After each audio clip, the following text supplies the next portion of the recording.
All right, I've got a confession to make. So when I first used this product, it was sold at a local big box store, and I was kind of just getting into the market, just moved to Atlanta.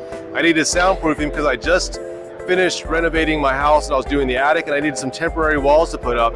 So I put up Homosoap. Now I put it up because it was like, I saw it on the wall.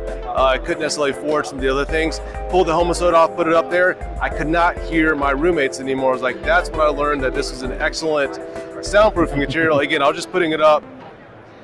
I'll tell you why I was doing it, because I was going to Georgia Tech. I needed something where I could pin up my architectural stuff on the wall, and I thought I liked this product because I could pin through it. It was supposed to be something temporary, ended up being something permanent because it offered an amazing sound solution. So I want to talk about this detail right here.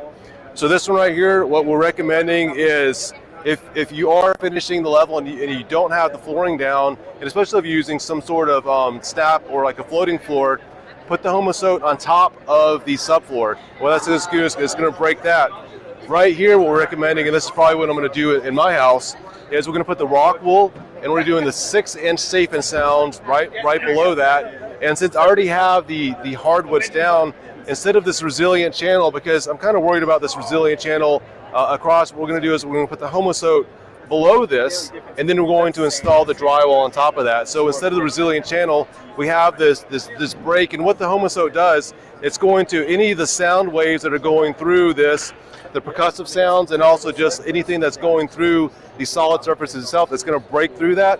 So by the time it makes it to the drywall, we're not going to hear all those noises from people walking upstairs. And also, we do have a saxophone player in the house. We're not going to hear the saxophone coming from the basement going up. So this can help both ways, both sides. We can live in different levels of our house, and we have that sound purity. We don't have to worry about all these crazy sounds going around and having all the sound pollution. In my office, I've got to wear these noise canceling headphones when my family's home because I can't hear anything. I'm using rock wool, I'm using Homosoap, I'm using some of these other sealants to make sure that the air isn't moving around through the walls so it can actually have good sound quality. Thanks for watching this video, and I want to thank all of the vendors that I've been interviewing at the International Builder Show, and also KBIS for providing this amazing information. If you guys like this video, give it a thumbs up, and we're going to create more content just like this, so make sure you hit the subscribe button and the notification bell so you can get more information. Now, if you guys have specific questions on any of these products, what you do is leave a comment in the section below, and I'll take it back to the manufacturer, ask that question, and get a response from you, and probably create a video response just for that. So appreciate all the people that have subscribed and supported us throughout the years, and manufacturers as well. So thanks again, and see you guys next time.